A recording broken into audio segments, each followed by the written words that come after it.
অতীতের মতো আর কোনো প্রহসনী নির্বাচন অনুষ্ঠিত হবে না বলে মাই টিভিকে দেয়া একান্ত সাক্ষাৎকারে জানিয়েছেন প্রধান নির্বাচন কমিশনার এএমএম নাসির উদ্দিন। নিরপেক্ষ নির্বাচন করার অঙ্গীকার করে সিইসি বলেন, রাজনৈতিক দলগুলোর নিবন্ধনের ক্ষেত্রে নির্বাচন কমিশনের দরজা খোলা। এছাড়াও জাতীয় সংসদ কিংবা স্থানীয় সরকার নির্বাচন কোনো চ্যালেঞ্জ নয়, সুষ্ঠু নির্বাচনের অর্পিত দায়িত্ব সুযোগ হিসেবে দেখছেন প্রধান নির্বাচন কমিশনার নাসির উদ্দিন। তাপস চন্দ্র দাসের ক্যামেরায় বিশেষ প্রতিবেদন আবু সাইদপুর। রাজনৈতিক পট পরিবর্তনের পর অন্তর্বর্তীকালীন সরকার গঠন করেন পূর্ণাঙ্গ নির্বাচন কমিশন, যার লক্ষ্য আর মূল উদ্দেশ্য হচ্ছে দেশের মানুষের ভোটাধিকার ফিরিয়ে দেওয়া সহ অবাধ, সুষ্ঠু ও নিরপেক্ষ নির্বাচনের মাধ্যমে গণতন্ত্র প্রতিষ্ঠা করা। নির্বাচন কেন্দ্রিক কর্মকাণ্ড, নির্বাচনটা করতে গেলে আমাদের যে কাজগুলো আঞ্জাম দিতে হবে, আমরা সে নিজস্ব একটা রুটম্যাপ আছে, ইন্টারনাল রুটম্যাপ আছে, সে অনুযায়ী আমরা আগাচ্ছি। প্রত্যেকটা কাজ আমরা এবং সময় মতো শেষ করার জন্য আমরা পদক্ষেপ নিয়েছি এবং আমাদের প্রস্তুতি ইনশাআল্লাহ সুন্দরভাবে এগিয়ে যাচ্ছে। আর এরই ধারাবাহিকতায় মাই টিভিকে দেয়া একান্ত সাক্ষাৎকারে প্রধান নির্বাচন কমিশনার এএমএম নাসির উদ্দিন বলেছেন, 14, 18 এবং 24-এর মতো প্রহসনী নির্বাচন আর এই বাংলার মাটিতে রচিত হবে না। তবে নির্বাচন নিয়ে কোনো প্রকার চাপ নেই। 14, 18 এবং 24 আমরা এই চ্যাপ্টার ভুলে যেতে চাই। ওই রকম কোনো নির্বাচন যাতে দেশে আর না হয়, আমার জীবদ্দশায় আমি ওই জাতীয় নির্বাচন আর দেখতে চাই না।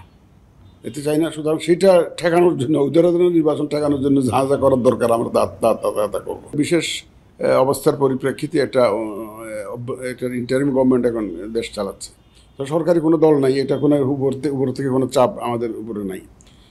আর সেকেন্ড যে অ্যাডভান্টেজটা সেটা হচ্ছে আমি দ্বিতীয় 18 কোটি মানুষের মধ্যে একজনকেও পাই নাই যে সুষ্ঠু নির্বাচন চায় না। নির্বাচন অবাধ, সুষ্ঠু ও নিরপেক্ষ করার দৃঢ় অঙ্গীকার ব্যক্ত করে সিইসি বলেন, রাজনৈতিক দলগুলোর নিবন্ধনের ক্ষেত্রে শাসনতন্ত্র ও নির্বাচনী আইন অনুযায়ী নির্বাচন কমিশন সচিবালয়ের দরজা খোলা। বিধিবিধানের আলোকে যারা নিবন্ধন পাওয়ার যোগ্য তারাই নিবন্ধন পাওয়ার সুযোগ রয়েছে। আমরা কিন্তু শাসনতন্ত্র এবং আইন দ্বারা পরিচালিত একটা প্রতিষ্ঠান। বিদ্যমান যে আইন আছে, আইন যখন পরিবর্তন হবে সেটা ভিন্ন কথা। যখন যে বিদ্যমান আইন আছে সে অনুযায়ী আমরা নিবন্ধনের কার্যক্রম গ্রহণ করেছি। যারাই আমাদের কাছে আসছে তারা যদি আইন অনুযায়ী যদি শর্ত পূরণ করে আমরা তাদেরকে নিবন্ধন দিয়ে দেবো। বিজ্ঞপ্তি দিয়েছিলাম, কিছু দল সাড়া দিচ্ছে। যাদের প্রয়োজন হবে তারা মনে করে যে আমাদের রেজিস্ট্রেশন দরকার আছে, তারা আসবে। আমরা তো কেউ জোর করে নিয়ে আসবো না যে রেজিস্ট্রেশনের জন্য। সুতরাং আইন অনুযায়ী যারা পাওয়ার তারা পাবে, আমাদের দরজা সবসময় খোলা। এদিকে জাতীয় সংসদ নির্বাচন কিংবা স্থানীয় সরকার নির্বাচন নিয়ে কোনো চ্যালেঞ্জ নয়, বরং সুষ্ঠু নির্বাচন অনুষ্ঠানে অর্পিত দায়িত্ব সুযোগ হিসেবে দেখছেন প্রধান নির্বাচন কমিশনার নাসির উদ্দিন। সিইসি বলেন, যেভাবে হাস্যোজ্জ্বলভাবে দায়িত্ব নিয়েছেন দেশের মানুষের ভোটাধিকার ফিরিয়ে দেওয়ার জন্য, ঠিক সেভাবেই গণতন্ত্র প্রতিষ্ঠার ক্ষেত্রে নির্বাচন দেয়াই একমাত্র টার্গেট বলে মনে করেন নাসির উদ্দিন। চ্যালেঞ্জ হিসাবে তো নিচ্ছি না, আমি তো এটাকে অপরচুনিটি হিসাবে দেখছি। সুতরাং এই জন্য আমার কাছে কোন প্রায়োরিটি যদি করতে বলেন, আমার কাছে কোনো বড় চ্যালেঞ্জ নেই, কারণ আমি সবগুলোকে অপরচুনিটি হিসাবে দেখছি।